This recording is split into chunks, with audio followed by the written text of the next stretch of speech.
Malkajgiri parliament నియోజకవర్గం BJP అభ్యర్థి ఈటెల రాజేందర్ ప్రచారం జోరుగా సాగుతోంది.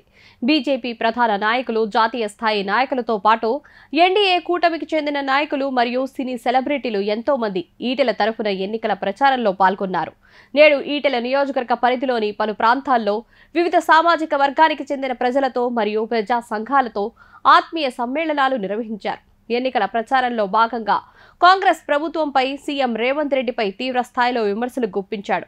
ప్రధానిగా మోడీ మూడోసారి అధికారంలోకి వస్తేనే దేశం అభివృద్ధి చెందుతుందని ఈటెల పేర్కొన్నారు. ప్రచారంలో భాగంగా నేడు ఈటెల రాజేందర్ బోయినపల్లిలో పద్మశాలీల ఆత్మీయ సమ్మేళనం, దుర్గాపురంలో బుడగజంగాల బస్తీ వాసులతో ఆత్మీయ సమ్మేళనం, ఓల్డ్ బోయినపల్లిలో రైతు సంఘాల ఆత్మీయ సమ్మేళనం, నాగోల్లో గౌడ సంఘం ఆత్మీయ సమ్మేళనం, తెలంగాణ మాజీ సైనికుల ఆత్మీయ సమ్మేళనం, రెయిన్ ట్రీ పార్క్ అపార్ట్మెంట్ వాసులతో ఆత్మీయ సమ్మేళనం సభల్లో పాల్గొన్న ఈటెల రాజేందర్ కుకట్పల్లిలో జరిగిన భారీ బహిరంగ సభలో కూడా పాల్గొన్నారు.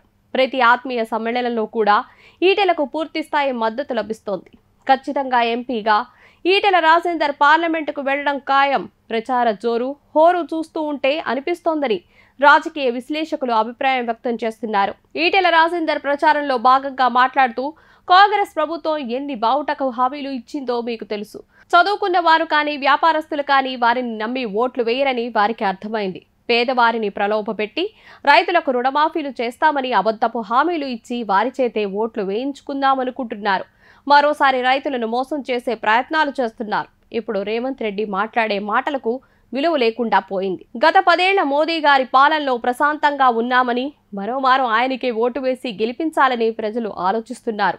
ఇప్పుడు ఏ ఇంటికి పోయినా బీజేపీ కార్యకర్తలకు మిక్కిలి మర్యాదలు లభిస్తున్నాయి. 10 ఏళ్ల క్రితం బీజేపీ తెలంగాణలో గెలుస్తుందని ప్రజలు నమ్మలేదు. కానీ ఇప్పుడు మోదీ పాలనపై అందరికీ విశ్వాసం ఏర్పడింది. రాష్ట్ర ప్రభుత్వం వద్ద అప్పులే కానీ పథకాల కోసం నిధులు లేవు. లంకెబిందెలు ఉన్నాయని వచ్చా కానీ ఖాళీ ఖజానా కనిపిస్తోందని రేవంత్ రెడ్డి అంటున్నాడు. మద్యం షాపుల వల్ల వచ్చే ఆదాయం తప్ప తెలంగాణకు ఆదాయం వచ్చే మార్గం లేదు. పైగా రాహుల్ గాంధీ ప్రధాని అయితే హామీలన్నీ నెరవేర్చగలమని రేవంత్ రెడ్డి చెప్తున్నాడు. కేవలం 40 సీట్లున్న కాంగ్రెస్ పార్టీ అధికారంలోకి ఎలా వస్తుంది? దీనిని బట్టి రాష్ట్ర ప్రభుత్వం ఏ రకమైన హామీలను నెరవేర్చేది లేదు అని అర్థమవుతోంది. పేదలకు ఇళ్లు కట్టించే బాధ్యతను కేంద్ర ప్రభుత్వమే నేరుగా తీసుకుంటుందని ప్రధాని మోడీ ప్రకటించారు. ఆయుష్మాన్ భారత్ ద్వారా 5 లక్షల రూపాయల వరకు పేదలకు ఉచిత వైద్యం కేంద్రం అందిస్తుంది అంటూ ఈటెల చెప్పుకొచ్చారు. ఇప్పుడు ఆపరేషన్ లేకుండానే మోకాళ్లకు ప్లాస్మా ట్రీట్మెంట్, మీ ఆర్థోపెటిక్ సమస్యలన్నిటికీ రోబోటిక్ టెక్నాలజీ ద్వారా తక్కువ ఖర్చుతో శాశ్వత పరిష్కారం, ఫ్రీ కన్సల్టేషన్, ప్రతి ట్రీట్మెంట్ పై 20% డిస్కౌంట్. ఈ ఆఫర్ కొద్ది రోజులు మాత్రమే. త్వరపడండి. V9 hospitals 9281465842.